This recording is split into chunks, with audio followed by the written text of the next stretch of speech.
नमस्कार दोस्तों, आप सभी दोस्तों का हमारा इस नवीन योग धारा यूट्यूब चैनल पे बहुत बहुत स्वागत है। उम्मीद करते हैं कि आप स्वस्थ होंगे, मस्त होंगे और आप अपना जीवन अच्छे तरीके से चला रहे होंगे। मैं उम्मीद करता हूं कि आपके जीवन में हमेशा खुशहाली बना रहे और आप भी उम्मीद कीजिए कि हमारे जीवन में भी खुशहाली बना रहे। तो आज के इस योगा एपिसोड में मैं आप सभी के सामने जिस सूक्ष्म व्यायाम की बात करने जा रहा हूं वह कुछ और नहीं बल्कि ग्रीवा शक्ति विकासक क्रिया नंबर 3 है, यानी प्रैक्टिस फॉर नेक। ग्रीवा मतलब होता है नेक, गर्दन। Practice for neck power development, यानी आप गर्दन की जो क्षमता है उसको कैसे, मतलब जैसे एक तरह से कहे तो बढ़ा सकते हैं, इसको अच्छा आकर्षक बना सकते हैं, इसके मोटापे को कम कर सकते हैं, गर्दन के मोटापे को, और अपने आवाज़ को सुरीला बना सकते हैं, स्वर को सही कर सकते हैं, हकलाहट, तुतलाहट, सारी समस्याओं को आप दूर कर सकते हैं। तो इसके लिए आप सभी को करना पड़ेगा ग्रीवा शक्ति विकासक नंबर 3।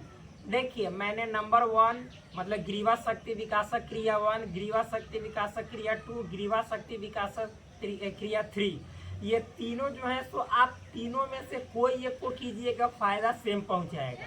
तो मैं आपको तीनों बताऊंगा क्योंकि मेरा ये समझिए तो प्राथमिकता है आप सभी को बताना कि एक एक चीज़ को आपके सामने पेश किया जाए।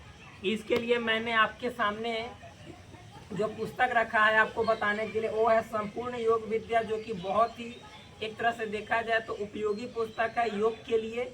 जो इनके राइटर हैं राजीव जैन त्रिलोक जी हैं।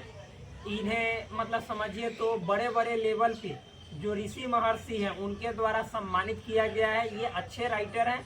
ये पुस्तक भी बहुत अच्छा पुस्तक है, गागर में सागर भरने वाली पुस्तक है। तो इसी पुस्तक की मदद से मैं आप सभी को ये जो सूक्ष्म व्यायाम है बतलाने जा रहा हूँ। तो चलिए शुरू करते हैं बिना वक्त गंवाए। क्या क्या इसके बेनिफिट्स बाद में बात करेंगे, ऐसे मैंने बताया भी है। तो चलिए शुरू करते हैं। सबसे पहले आपको समावस्था में खड़ा हो जाना है और समावस्था में खड़ा होकर फिर आपको क्या करना है, पहले श्वास छोड़ना है और पेट को पिचकाना है।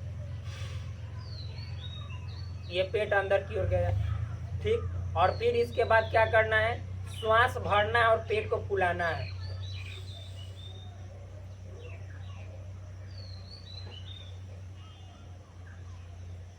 फुला लेना है और गर्दन की नस को तानना है।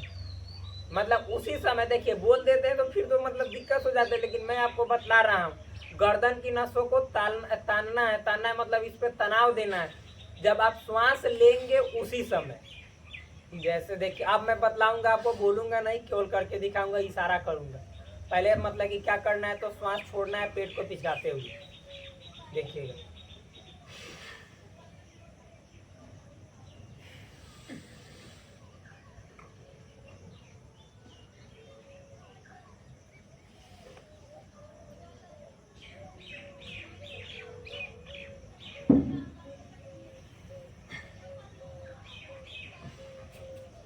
ये क्रिया एक हुआ।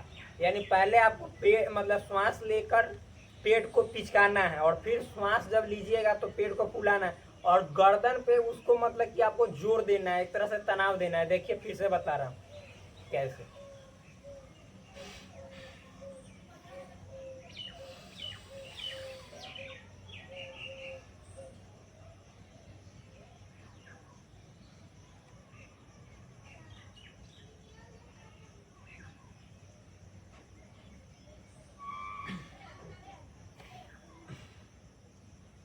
ये एक हुआ और इस क्रिया को 10 बार दोहराना है और 10 बार आप प्रतिदिन यदि दोहराइएगा तो फिर आपको क्या क्या बेनिफिट्स मिलेंगे, चलिए मैं आपको बतलाता हूँ।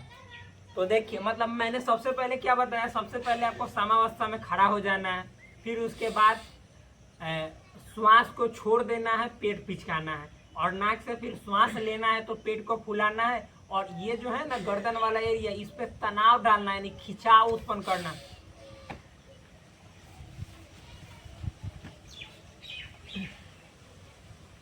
ऐसे हो गया। यही तो है ग्रीवा शक्ति विकासक क्रिया 3। तो अब चलिए इसके लाभ देखते हैं कि क्या क्या लाभ है ग्रीवा शक्ति विकासक क्रिया के। यानी देखिए, नंबर 1 बोलिए, 2 बोलिए, 3, सबका लाभ सेम ही है। आपको जितने जो मतलब गर्दन से संबंधित जो विकार हैं, बीमारियां हैं, व्याधियां हैं, वो सब दूर होते हैं। जो आपका आवाज़ है वो सुरीला एवं मधुर बनता है, सिंगर्स के लिए बहुत ही उपयोगी है। साथ ही साथ यदि आप मतलब कि जैसे यहाँ पे खसखसाहट रहता है तो वो सभी समस्याएं ठीक होती है। फिर यदि मान लीजिए कि आपका गर्दन मोटा है तो उस मोटापे को कम करके और ऐसा शेप दे देता है जो आकर्षक लगता है। यदि किसी को ग्वाइटर यानी घेंगा रोग होने के मतलब पीरियड में है तो कभी नहीं होता, वो सभी समस्याएं दूर हो जाती है। तो इसके बहुत ज़्यादा लाभ है। यदि लगातार आप इसको करेंगे और प्रतिदिन इस क्रिया को 10 बार दोहराना है तब आपको ज़्यादा बेनिफिट्स मिलेगा। तो मिलते हैं एक नए वीडियो के साथ, शानदार टॉपिक के साथ। तब तक के लिए धन्यवाद। Bye bye, take care, love you all. Please do subscribe this channel, like this video and also share with your friends. That's all, thank you.